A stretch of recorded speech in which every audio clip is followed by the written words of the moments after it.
I would simply like to say that I think this has been one of the great days of America.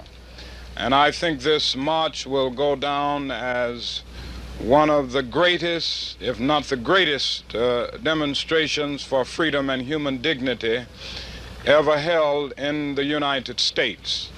I'm sure that many things will happen as a result of the march.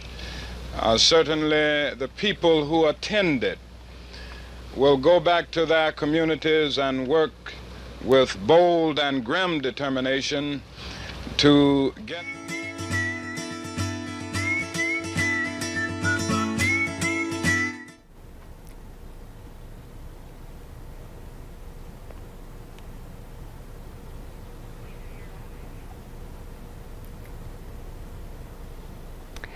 The words of the man we are celebrating today, Dr. Martin Luther King Jr. Joining us today, we are going to visit with Jared Pidgeon. Jared is the Campus Diversity Officer at MSU Moorhead, and joining us today to talk about how we can continue to honor Dr. King's legacy. Jared, welcome to North Dakota today. Good morning. Good morning. Well, I think this is something that I want to follow up on. Brian and I were just talking that every year, every day, but especially on this holiday, you can learn something new. And I want to start with that, just why it's important to celebrate and learn on MLK Day. Yes, well, thank you. I think when we think about learning and continuous growth, we need to understand some of the truths that we learn and some of the information that we may not have learned.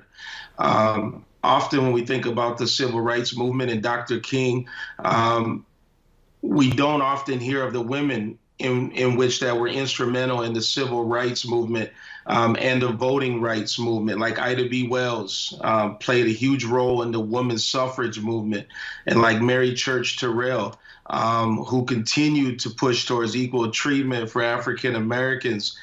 And not only that, Coretta King, when we think about her as being more than just a wife and a housemaker, but also a leader in the civil rights activist movement. Now, what are some of the other things that you think or have found that most people don't know about Dr. King or the civil rights movement? I mean, you just named several different things. Mm-hmm. Well, I think oftentimes when we think about the civil rights movement, we think about the Civil War, and we understand that the Civil War did abolish slavery. However, it did not end discrimination and prejudice towards blacks and other marginalized groups. So give an example, up till 1957, schools were segregated by race. Blacks had to drink from different water fountains than whites. Oftentimes, African Americans could perform in concert venues, but they would have to come in through the back door, and they could not even stay at those same venues. In addition to that, we often think that it was a movement of people of color, but often sometimes missed is that it was a movement of allies. People came together across political lines, across religious lines, across socioeconomic, and they were all together there fighting for equity.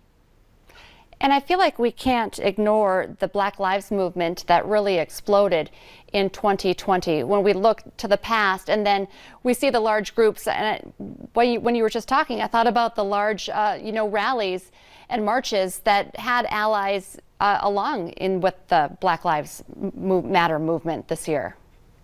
Yeah, Dr. King said, in a sense, all life is interrelated.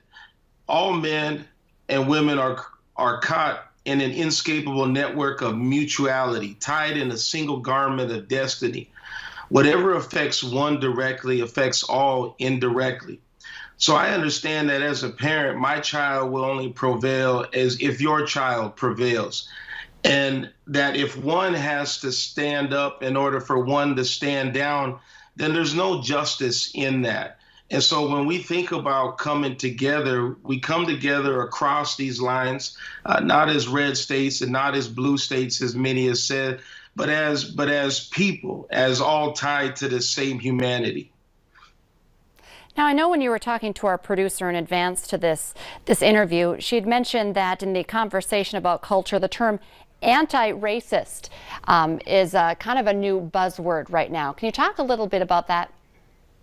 Yeah, so in this work, I like to think of the work of Dr. Ibrahim Kendi, a leading scholar right now on how to be an anti-racist. He says to be anti-racist is to think nothing is behaviorally wrong or right, inferior or superior with any of the racial groups. Whenever the anti-racist sees individuals behaving positively or negatively, the anti-racism sees exactly that, individuals behaving negatively, not representing the whole race. So in essence, to be anti-racist is to de-racialize behavior, is to remove the tattooed stereotypes, because we understand that behavior is something that humans do, not races. So therefore, it can be corrected.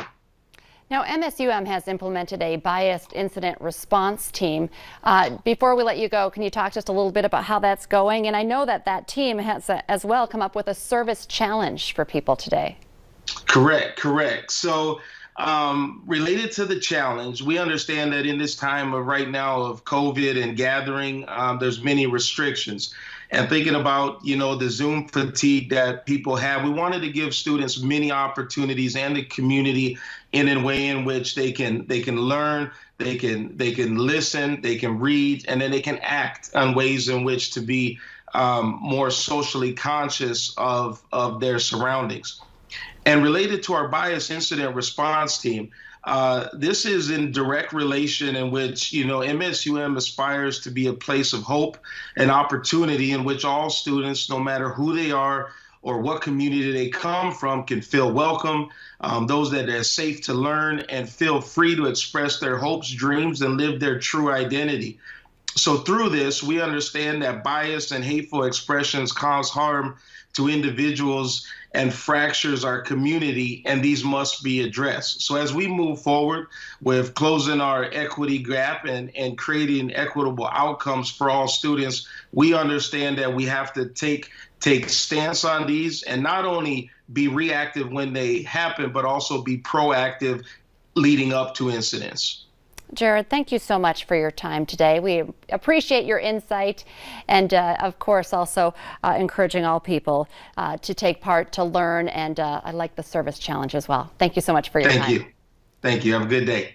Stay with us. Coming up on North Dakota Today is working out still your resolution? If you're having a hard time staying motivated, we have some tips next to get you off the couch and onto the treadmill.